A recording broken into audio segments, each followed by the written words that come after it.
এইটুকু বাচ্চা মেয়েকে কেন রেপ করে ফেলে দেওয়া হবে পুকুরে? সে কোন রকম ভাবে জিন্দেগিতে বেঁচে থাকতে তো পারতো, তাকে মেরে ফেলে দেওয়া হয়েছে, পরের দিন পুকুর থেকে পাওয়া যাচ্ছে। পুলিশ তার কেস লাইনে গুরুত্ব দেয় না। আজকে যদি গুরুত্ব দিতে হয়তো মেয়েটার শরীরের উপর নির্যাতন হলেও হয়তো তার জানটা ফিরে পাওয়া যেত। কেন সে কোন ধর্মের আমার জানার দরকার নেই, সে মানুষ, আমি মানুষ। আর মানুষ জাতিকে সৃষ্টি করেছেন মহান রব্বুল আলামিন সর্বশ্রেষ্ঠ করে। পাওয়ারের সাথে বলে যাচ্ছি, আগামী যদি পূর্ব বাংলার লোক আমাকে যদি ডিভোর্স দেয়, ছেড়ে দেয়, তালাক দেয়, বাদ দেয়, আল্লাহকে সাক্ষী রেখে বলছি তোমার জাত পাকের কসম, আব্বাস সিদ্দিকীর কোনো অসুবিধা নাই। মোস্তফা কালিয়া বাঁচতে চায়, মোস্তফা কালিয়া মরতে চায়। আহলে সুন্নাতের জামাতের কি কাজ নয় এর বিরুদ্ধে প্রতিবাদ করা? যদি বলেন হ্যাঁ ইসলাম অন্যায়ের বিরুদ্ধে কথা বলেছে, তাহলে আহলে সুন্নাতুল জামাতের প্রত্যেকটা সৈনিককে আগামী দিন যে কোনো অন্যায় হবে তার বিরুদ্ধে আপনাকে সংগ্রাম করতে হবে। ওই সংগ্রামে যদি আপনার মৃত্যু হয় আপনি বেহিসাব জান্নাতে যাবেন, এই অঙ্গীকার দিলে আজকে যান।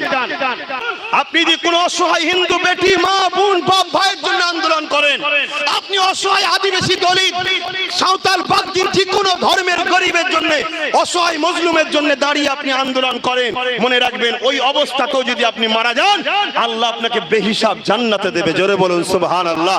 কেন সে কোন ধর্মের আমার জানার দরকার নেই, সে মানুষ, আমি মানুষ। আর মানুষ জাতিকে সৃষ্টি করেছেন মহান রব্বুল আলামিন সর্বশ্রেষ্ঠ করে। কথা মাথায় ঢুকছে না, ঢোকে না? অতএব এই আন্দোলন এটি আহলে সুন্নাতুল জামাতের লক্ষ্য।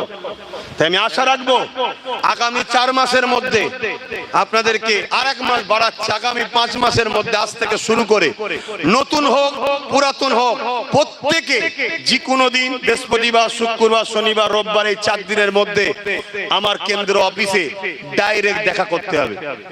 যদি নেতৃত্বর মাধ্যম দিয়ে পারো আসো, না হয় 1 to 1 এসেও দেখা করতে হবে যে আমি এখনো আছি।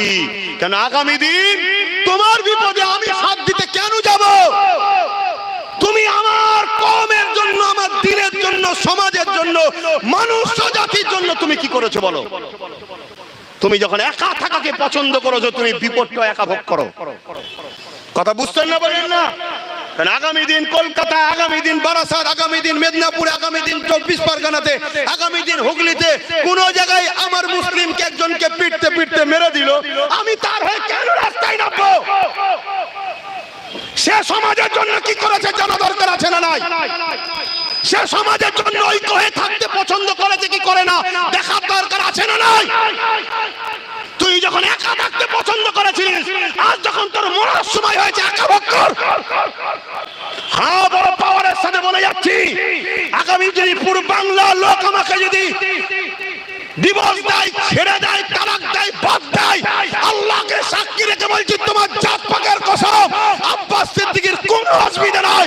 মোস্তফা কালিয়া বাঁচতে চায়, মোস্তফা কালিয়া মরতে চায়।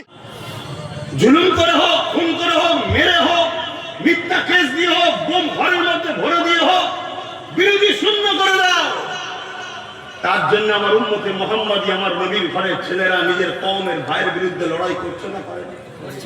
আরে আমার আল্লাহ বলেছে নেশাকে বন্ধ করো, চুরি বন্ধ করো, দুর্নীতি বন্ধ করো, ঘুষ বন্ধ করো, লুট বন্ধ করো, রেপ বন্ধ করো, জুলুম বন্ধ করো, সন্ত্রাসবাদকে মিটাও। আমরা সেই আল্লাহর জন্য লড়তে রাজি আছি না?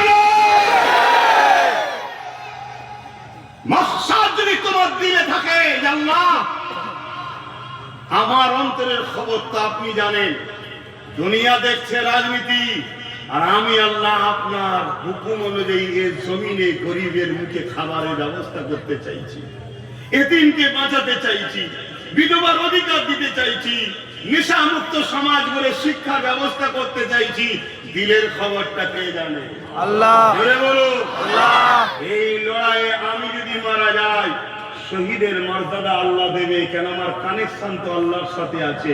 আর যদি বিজয় হয়, আল্লাহ ইজ্জতের মাকামে বসাবে, মানুষকে পরিচালনা করার পাওয়ারটা দেবে। জোরে বলুন সুবহানাল্লাহ। এখানে আমাদের লস আছে, কিন্তু আবু জেহেল, ফেরাউন, নমরুদের হয়ে যদি লড়াই করো, চোরের হয়ে, খুনির হয়ে, ধর্ষকের হয়ে, জালিমের হয়ে, অত্যাচারীর হয়ে যদি লড়াই করো, এজন্য আমার রাসূলুল্লাহ বললেন, মান আহাব্বা লিল্লাহ ওয়া আবগাদা লিল্লাহ ওয়া আতা লিল্লাহ ওয়া মানআ লিল্লাহ ফাকাদ ইস্তাকমালাল ঈমান। ভালোবাসবে আল্লাহর জন্য, দুশমনি করবে, লড়াই করবে আল্লাহর জন্য, আত্মীয়তা করবে আল্লাহর জন্য, বিচ্ছেদ হবে আল্লাহর জন্য। কাউকে যদি বুকে নিতে হয়, কারো জন্য যদি লড়তে হয়, উদ্দেশ্য থাকবে আল্লাহর জন্য। কথা বুঝে আসছে? কারো সঙ্গে যদি দুশমনি করতে হয়, উদ্দেশ্য কি? আল্লাহ। তাহলে আজ আমি যদি কারো বিরুদ্ধে কথা বলি, সেখানে যেন উদ্দেশ্য আল্লাহ থাকে।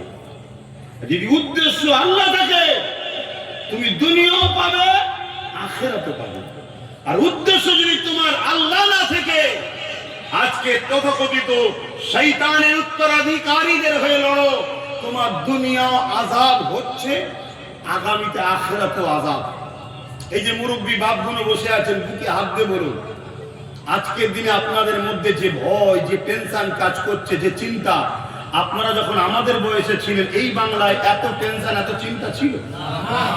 এত দুর্নীতি, এত জুলুম, এত অত্যাচার আস্তে আস্তে বাড়ছে না কমছে?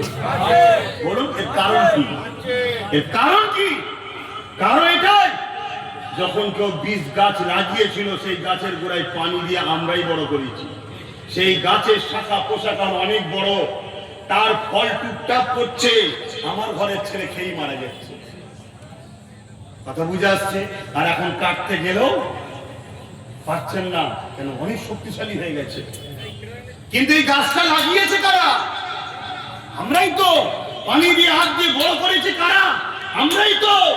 অতএব জীবনকে বাজিয়ে রেখে হলো এই গাছকে উপড়ে ফেলে ভালো ফলের গাছ আগামী দিন লাগাবার দায়িত্ব আমাদেরই।